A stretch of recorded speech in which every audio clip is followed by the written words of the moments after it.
ચાલુ જ છે લાઈવ.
આજે અમે કલેક્ટર શ્રી જુનાગઢ ખાતે આવ્યા છીએ અને અમારી જે માંગણી છે એ સૌથી પહેલા તો ગુજરાતમાં જે શ્રમિકો કોન્ટ્રાક્ટ પદ્ધતિના કારણે જેનું શોષણ થાય છે આવા જે શ્રમિક વર્ગ છે ફિક્સ પગારના કારણે શોષણ થાય છે, આઉટસોર્સના કારણે શોષણ થાય છે, એવો જ એક કિસ્સો હિમનગરની મારી બહેનો અને મારા ભાઈઓ સાથે થયો છે. એનઆરસીજી જે કેન્દ્ર આવેલું છે, જે મગફળી સંશોધન કેન્દ્ર આવેલું છે હિમનગર ખાતે જુનાગઢમાં, જ્યાં થોડા 2 દિવસ પહેલા જ કૃષિ મંત્રી આવ્યા હતા કેન્દ્રીય, ત્યારે પણ આ બહેનો અમે રજૂઆત કરવા ગયા તો અમારી ધરપકડ કરવામાં આવી, અમારા મોબાઈલ લઈ લેવામાં આવ્યા, અમને હદની બહાર મેંદરડા પોલીસ સ્ટેશન લઈ જવામાં આવ્યા. અમે ફરી પાછા આવેદન દેવા માટે આવ્યા છીએ, કારણ કે આ બહેનોને 25-25 વર્ષ નોકરીઓ કર્યા, ભાઈઓએ 25-25 વર્ષથી વધારે નોકરી કરી અને એને અચાનક જ કોન્ટ્રાક્ટ પદ્ધતિના કારણે છૂટા કરી દેવામાં આવ્યા. તો આ કેટલું શોષણ કહેવાય. એક ગરીબ વર્ગ એક પોતાના છોકરાઓને મૂકી અને નીતિ નિયમોને જાળવવા માટે પોતે હાજરીઓ ભરે, પોતે રોજીરોટી માટે આવે અને તમે અચાનક જ એને છૂટા કરી દો. આ મોટી ઉંમરની ગાયે જે 25-25 વર્ષ સુધી નોકરી કરી હોય અને એને તમે અચાનક કરો તો ક્યાં નોકરી ગોતવા છે? જે ભણ્યા નથી, જે શ્રમિક જીવન જીવી રહ્યા છે, આવા સાથે જે અન્યાય થાય છે એને લઈને અમે આવેદનપત્ર આપવા માટે આવ્યા છીએ. એટલે મારે ગુજરાતની જનતાને, દરેક શ્રમિકને મારે એટલું કહેવાનું છે કે હવે જાગો અને ગુજરાતમાં ભાજપ સરકારને લલકારો કે આ દરેક ખોટી પદ્ધતિઓ, કોન્ટ્રાક્ટ પદ્ધતિ, સબ કોન્ટ્રાક્ટ પદ્ધતિ, આઉટસોર્સિંગ, આ જે પણ ખોટા ધતિકો ચાલુ કર્યા છે, ફિક્સ પગાર, આ જે ધતિકો શોષણ કરવાનું જે કારસ્તાન ઉભું કર્યું છે ને એને તમે બંધ કરો. અને આ લડાઈ દરેક માતાઓ બહેનો સાથે અમે એનઆરસીજીના ડિરેક્ટર પાસે પણ જઈશું અને ઉપર સુધી અમે અવાજ ઉઠાવીશું અને આ જ રીતે અમારી લડાઈ ચાલુ રહેશે. ગુજરાતની આ પીડા છે, શ્રમિકો માટેની આ વેદના છે, એને દરેક ગુજરાતના ખૂણેથી આગામી દિવસોમાં અવાજ ઉઠશે અને આમ આદમી પાર્ટી હંમેશા શ્રમિક માટે, શ્રમિકના કલ્યાણ માટે, ગુજરાતના દરેક જે નાગરિક પીસાઈ રહ્યો છે, જે અવાજ ઉઠાવે છે તો એને પકડીને જેલમાં પૂરી દેવામાં આવે છે એના માટે અવિરત લડવા માટે તૈયાર છે અને લડતું રહેશે. અને હવે અમે આવેદન પત્ર આપવા માટે જઈએ છીએ. મીટિંગ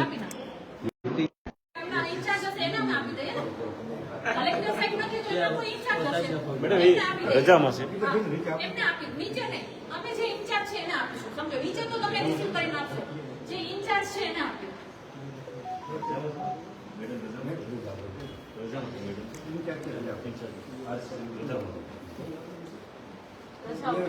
કઈ રીતે આપવું? અમે આની પહેલા કૃષિ મંત્રીને રજૂઆત કરવા ગયા ત્યારે દર વખતે અમને વચમાં પોલીસને નાખે એમ લઈ જાય છે. હવે અહીંયા કોઈ છે નહીં. છેલ્લે અમારે જાતું કરીને આપવું પડશે. લખણાઈ છે તો આપણે બેનો નીચે આપી દઈએ, રિસીવ કોપી લઈ લઈએ. અડધી કલાકમાં સાહેબ ફ્રી થશે. મીટિંગ ચાલુ છે, પૂરી થાય પછી હા, કાંઈ વાંધો નહીં. આપણે અડધી કલાક પછી મળી લઈશું, પણ આપણે અત્યારે નીચે આવેદન આપી અને મીડિયા મિત્રોને પણ છૂટા કરવાના છે તો આપણે એને છૂટા કરી દઈએ અને આપણે પછી બેસીશું. કલેક્ટર સાહેબને રજૂઆત કરીશું. અડધી કલાક બેસવું પડશે તો બેસવું. બરાબર ને? તો અમે આવેદન કરી રિસીવ કોપી લઈ લઈએ એટલે જે બેનો બિચારી બાળ બચ્ચા મૂકી રહી છે એ છૂટી થાય અને અમે 5 જણા જે મુખ્ય આગેવાનો છે, પીડિતો છે અને અમારી પાર્ટીના આમ આદમી પાર્ટીના આગેવાનો સાહેબને મળી અને અમારી જે રજૂઆત છે એનાથી જેવી જે રજૂઆત છે એ રજૂઆત અમે કરી દઈએ. એટલે આપણે પેલા આવેદન પત્ર આપવાનું કામ હા તમે જાઓ.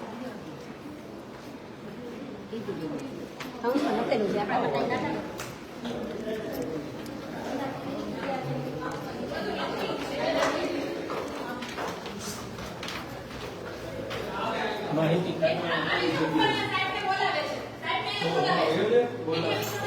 બાય ઉપર જ આવી જાઓ. સાહેબને બોલાવે.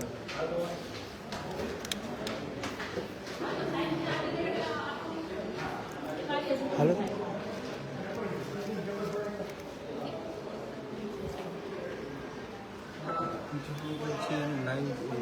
નથી એમાં બે માં કેમ કરવું ભેગું એટલે એમ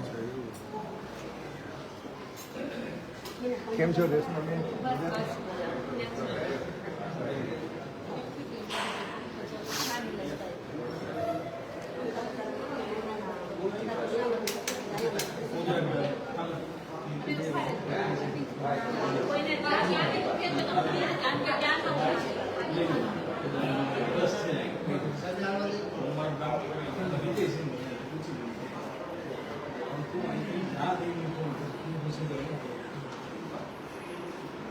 કલેક્ટર સાહેબ આવે છે ને? હા બાઈટ આપવાની.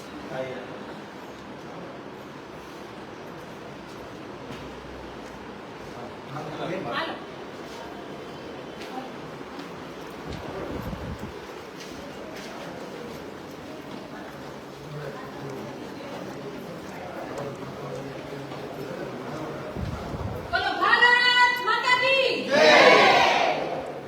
મીટિંગ હાલે છે હવે અહીંયા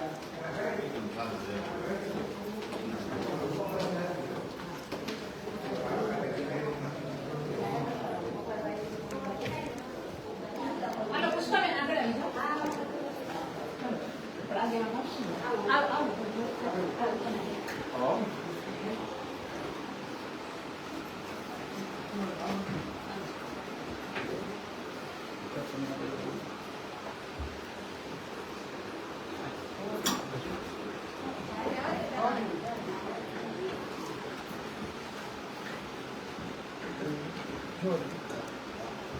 સાહેબ અમે આજે જે શ્રમિક વર્ગ છે જે વર્ષોથી પીડાય છે, ઘણી બધી વાર એને લડાઈ લડી છે, તમારા સુધી આવેદનો પણ આપ્યા છે અને વિશેષ એ કહું કે આ વર્ષોથી લડાઈ લડી એ લોકો આજે ક્યાંક ને ક્યાંક ન્યાયતંત્રના વચ્ચે પણ ગૂંચવાઈ ગયા છે.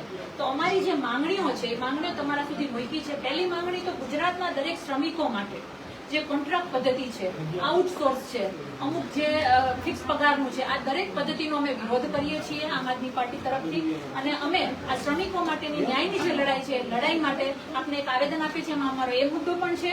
બીજો મુદ્દો હિમનગર ગ્રામ પંચાયતમાં એનઆરસીજી એટલે કે ડીજીઆર આવેલું છે. આ જે ડીજીઆર સેન્ટરમાં આ બધી મારી માતાઓ, બહેનો અને ભાઈઓ એ લોકો શ્રમિક તરીકેનું જીવન ગુજારો કરી રહ્યા હતા. અને કઠણાઈ એ છે કે જ્યારે આજે કોન્ટ્રાક્ટ પદ્ધતિ આવી ત્યારે 25 વર્ષ જૂની જે બહેનો હતી, જે ભાઈઓ હતા, એને કઈ પણ નોટિસ, કોઈ પણ ધારા ધોરણ વગર છૂટા કરી દેવામાં આવ્યા. હવે 25 વર્ષ નોકરી કરી હોય એવો બુજુર્ગ જાય ક્યાં નોકરી કરવા જાય? અને એને કોઈ પીએફ કે કોઈ પણ જાતનું કોઈ પણ ભથ્થું કે કઈ આપ્યું નથી. એ પછી પણ સરકારે કેટલાય એનઆરસીજીમાં જે ડીજીઆરમાં નોકરી કરતા સરકારે એ ઓર્ડર કર્યા હતા કે ભાઈ 100 જેટલા કર્મચારી જે શ્રમિકો હતા એના ઓર્ડર કરવામાં આવ્યા હતા કે અમને કાયમી કરો. એમાં પણ ક્યાંક ને ક્યાંક ખોટું થયું છે એવી અમને પૂરી શંકા છે. કારણ કે એમાંથી થોડાક જ કાયમી કરવામાં આવ્યા છે અને થોડાક લોકો કોર્ટથી જીતીને અત્યારે રોજમદાર તરીકે કામ કરે છે, પરંતુ એ સિવાયના પીડિતો આજ પણ પીડાય છે. એટલે આ એક ઉદાહરણ મેં તમને હિમનગરનું આપ્યું, જુનાગઢનું. આવું સમગ્ર ગુજરાતમાં છે. એટલે અમારી માંગણી એ છે કે જેટલા પણ શ્રમિકોના કેસ ચાલે છે એને ફાસ્ટ ટ્રેકમાં ચલાવવા જોઈએ, જેથી કરીને એ લોકો આર્થિક રીતે અને માનસિક રીતે પાયમાલ ન થાય. ઓલરેડી ગરીબ વર્ગ છે, મજદૂર વર્ગ છે. બીજો મુદ્દો અમારો એ છે કે જે ગ્રામ પંચાયત હોય તો નીતિ નિયમ પ્રમાણે ગ્રામ પંચાયતના શ્રમિકોને ડીજીઆરમાં પહેલા ચાન્સ મળવો જોઈએ રોજમદાર તરીકે, એક શ્રમિક તરીકે. પણ ચાહે કોન્ટ્રાક્ટ પદ્ધતિ હોય કે રોજમદાર હોય તો એને મળવું જોઈએ. એની જગ્યાએ એ લોકો અવાજ કરશે, અવાજ ઉઠાવશે, એટલે એની હારે કાયદેસર રીતે કિન્નાખોરી રાખીને બહારથી સોર્સ મંગાવવામાં આવે છે. અને આ બહેનો બધી આંગણે છે છતાંય બેરોજગાર રહે છે. એટલે આ જે અમારો મુદ્દો છે. અને ત્રીજો કે જ્યારે આવા કોઈ મુદ્દાઓને લઈને, પાંચમો મુદ્દો કે આવા મુદ્દાઓને લઈને જ્યારે અમે આવેદન કરવા જાય છે, જેમ કે કેન્દ્રીય કૃષિ મંત્રી આવ્યા હતા, એને અમે રજૂઆત કરવા જતા હતા, કોઈ વિરોધ નહીં, કંઈ જ નહીં, લોકશાહી ઢબે રજૂઆત કરવા જતા હતા, ત્યારે ભાજપ જબ ભાજપ ડરતી है पुलिस को आगे करती है એવી રીતે અમને લઈ જાય નહીં, અમે વાંધો નથી, પણ અમારા મોબાઈલ શું કામ લઈ લેવામાં આવે છે? અમને અધિકાર નથી કે અમે જે લડાઈ લડીએ એ મીડિયા સુધી પહોંચે, જનતા સુધી પહોંચે? તો અમારા અવાજને દરેક જગ્યાએ કૂચડવામાં આવે છે. એટલે આ દરેક અને બાકી મેંદરડા પણ લઈ ગયા. એટલે નીતિ નિયમ પ્રમાણે જોવા જઈએ તો મેંદરડા ક્યાં છે? અહીંયા જુનાગઢ નજીક પડે હિમનગરથી, તો અમને મેંદરડા લઈ ગયા, જેથી કરીને અમારો અવાજ લોકો સુધી, અમારા જનતા સુધી, અમારા કાર્યકર્તા સુધી ન પહોંચે.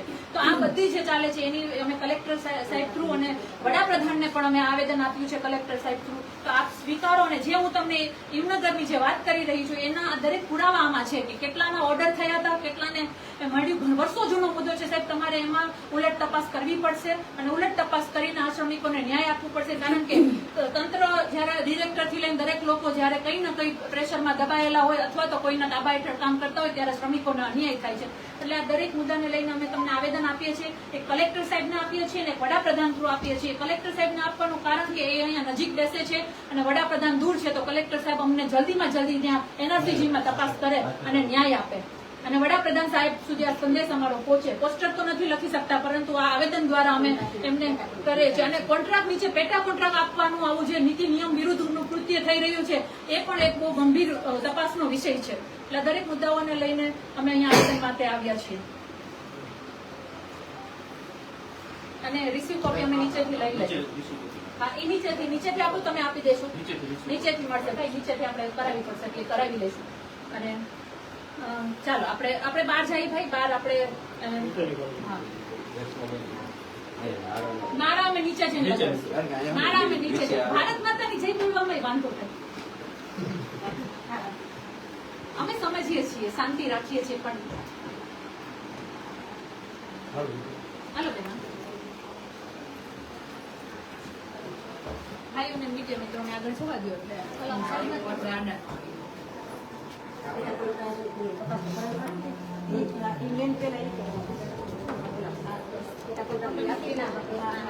મનમાની ન કરી હવે છતાં એ લોકો કરે છે.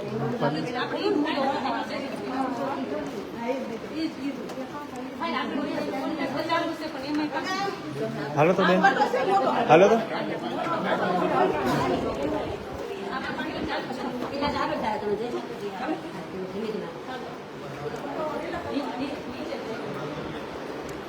મારે ગુજરાતની જનતાને કેવું છે કે આજે માતાઓ બહેનો અમારી સાથે છે ને, આજે શ્રમિક છે, બહુ સામાન્ય ઘરમાંથી આવે છે, પણ આ ખુશીથી એને આમ આદમી પાર્ટીનો કેસ પહેર્યો. અને બેનની લાગણી છે કે અમે લોકોને હવે એક જ વિશ્વાસ છે કે આમ આદમી પાર્ટી અને મને કે રેશમાબેન તમે લોકો આગેવાની લઈને આવ્યા છો ને, તો અમને ઉમ્મીદ છે કે કંઈક વર્ષો જૂની અમારી માંગણીઓ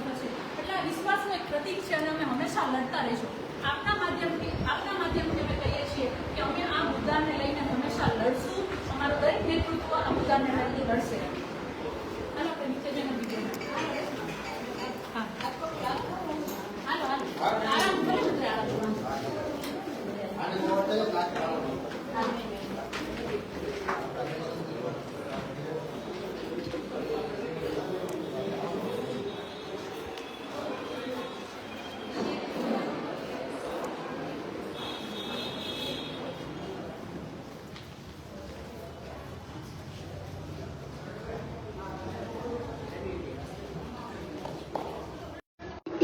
રાખો ચાલુ છે. હાલો આવી જાઓ. આવી જાઓ.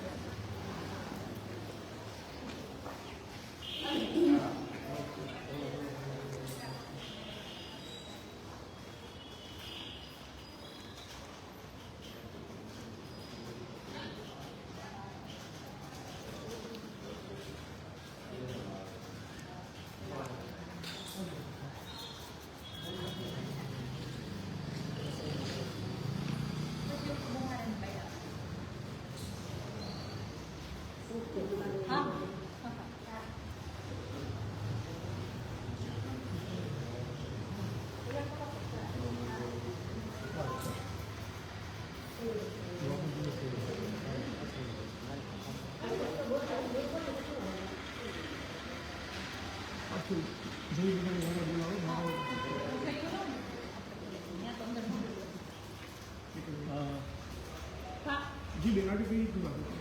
આજે અમે જે કોન્ટ્રાક્ટ પદ્ધતિ ચાલી રહી છે, જે આઉટસોર્સ છે, જે ફિક્સ પગારદાર છે, આ દરેક મુદ્દાઓને લઈને ગુજરાતના અનેક શ્રમિકો પીડાઈ રહ્યા છે અને આ પીડાને વાચા આપવા માટે આજે અમે જૂનાગઢ કલેક્ટર સાહેબને આવેદનપત્ર આપ્યું. કારણ કે હિમનગરમાં જે એનઆરસીજી જે DGR છે ત્યાં કે આ શ્રમિકોએ કામ કરેલું છે અને એ કોન્ટ્રાક્ટ પદ્ધતિનો શિકાર બનેલા છે. કોન્ટ્રાક્ટ પદ્ધતિના કારણે એ લોકોની નોકરી ગઈ છે અને એમાં કેટલું ગેરરીતિ થયેલું છે. સરકારના ઓર્ડરો છે કે ભાઈ આમને કાયમી કરો, છતાં પણ કાયમી કર્યા નથી. આ એમના પીડિતો છે, એટલે પીડિતોને લઈને અમે સમગ્ર ગુજરાતના શ્રમિકો માટે અવાજ ઉઠાવીએ છીએ કે કોન્ટ્રાક્ટ પદ્ધતિ દૂર કરો, જે ફિક્સ પગાર છે એ દૂર કરો અને આઉટસોર્સ દૂર કરો. અને આવું જો સરકાર અમારી વાત નહીં સાંભળે તો આવા દરેક ગુજરાતમાં શ્રમિકો દ્વારા આંદોલન કરવામાં આવશે અને ગુજરાતના જે સત્તાધીશો છે એને જગાડવામાં આવશે. એટલે આમ આદમી પાર્ટી એ એક સામાન્ય વર્ગની પાર્ટી છે. અમે શ્રમિકોનો અવાજ બની અને રોડ ઉપર નીકળીશું. આજે અમે આવેદન આપ્યું છે, અમને ન્યાય મળવો જોઈએ. ખાસ કરીને જ્યારે જૂનાગઢના આંગણે આ થયું છે ત્યારે DGRમાં જે પોલમપોલ ચાલી રહી છે ત્યાં કોઈને કોઈ સત્તાનો બીક નથી. આ લોકો આમના સાથે ખૂબ જ અન્યાય કરી રહ્યો છે. જ્યારે માંગણી કરવા જશે, જ્યારે હક માટે લડવા જશે ત્યારે એને કામ ઉપરથી ધકેલી દેવામાં આવે છે અને જેના ઓર્ડરો થયા છે એ ઓર્ડરોને લઈ લેવાને બદલે એ લોકોને હજી પણ રોજીરોટી વગરના આવ્યા છે. અને બીજો અમારો ખાસ મુદ્દો એ છે કે આ જે શ્રમિકો આટલા 10-15 વર્ષથી લડે છે તો એ લોકો પણ હવે થાક્યા છે અને છેલ્લે થાકી અને કોર્ટનો સહારો લીધો છે. ત્યારે અમારો એક સૌથી ગુજરાતના શ્રમિકો માટે એ પણ મુદ્દો છે કે જેટલા પણ શ્રમિકોના કેસ ચાલે છે, જેટલા પણ આઉટસોર્સના કેસ ચાલે છે, આ દરેક ફાસ્ટ ટ્રેક કોર્ટમાં ચલાવવા જોઈએ, જેથી કરી અને આ જે શ્રમિક વર્ગ છે જે આર્થિક અને માનસિક રીતે પીડાતો બંધાય અને એને ન્યાય મળે. એટલે ન્યાયની વાત સાથે અમે રજૂઆત કરવા આવ્યા છીએ અને આગામી દિવસોમાં જો ન્યાય નહીં મળે તો આ ચિંગારીએ ભડકો બનશે અને આંદોલનનું સ્વરૂપ રહેશે અને ગાંધીજીના માધ્યમે અવાજ ઉઠાવશે. અમે જ્યારે કેન્દ્રીય મંત્રી હિમનગર ખાતે આવ્યા, કૃષિ મંત્રી, ત્યારે અમે ગયા હતા તો આ બધી બહેનો સહિત, ભાઈઓ સહિત, અમારા હોદ્દેદારો સહિત અમને રોકવામાં આવ્યા. એટલું જ નહીં, અમને ડબ્બામાં ભરી અને પોલીસ સ્ટેશન મેંદરડા લઈ જવામાં આવ્યા અને અમારા મોબાઈલ પણ જપ્ત કરી લેવામાં આવ્યા. અમે જે વિડીયો ઉતાર્યા હતા, અમે જે કર્યું હતું, અમારા સિમ કાર્ડ, અમારા ભાઈઓના મોબાઈલમાંથી સિમ કાર્ડ કાઢી લેવામાં આવ્યા. તો મારે આપણા માધ્યમથી એ કહેવાનું છે કે આ કોના હિસાબે થઈ રહ્યું છે. લોકશાહીમાં અવાજ ઉઠાવવાનો પણ અમને અધિકાર છે, તો અમારા મોબાઈલ લઈ લેવાનું કારણ શું? એટલે મારે પોલીસ તંત્રને વિનંતી કરવી છે કે તમે અમને ડિટેન કરો, વાંધો નથી, પણ અમારી સાથે આવું વર્તન ના કરો અને આની ગંભીર નોંધ ગૃહમંત્રી સુધી પણ પહોંચાડવા માંગુ છું કે લોકશાહી તમે આંદોલન કરવાનો અમારો અધિકાર છે. અમારા મોબાઈલ ના છીનવવામાં આવે, અમારા સાથે હાથાપાઈ ન થાય, એની આપની તકેદારી રાખવાની જરૂર છે. બોલો ભારત માતા કી જય! ભારત માતા કી જય! અને આ લોકલ મુદ્દો હોય છે ને ત્યારે આના ડિરેક્ટરો ઉપર જેનો હાથ હોય છે ને, આવા ડિરેક્ટરો પણ છે ને આ લોકોને લોકલ લેવલે દબાવતા હોય છે. આ પણ ખૂબ સંસ્કૃતિક વાત છે. એને લઈને અમે લોકલી પણ અહીંયા મળવા જશું અને મુદ્દાને કરશું. એટલે ભારત માતા દેવી માતા કેવી ભાવ આપણને આશીર્વાદ મળે એવો આપણે સરકાર બોલો ભારત માતા કી જય! શ્રમિકો સાથે ન્યાય કરો!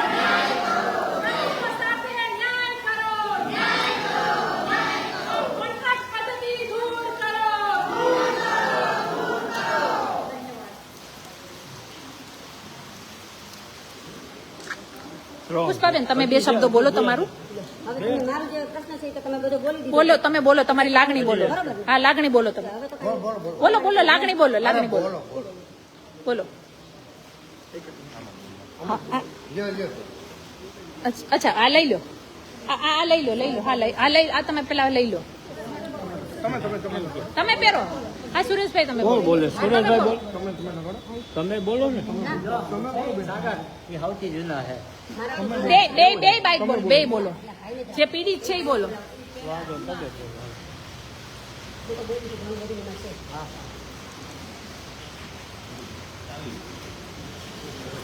હાય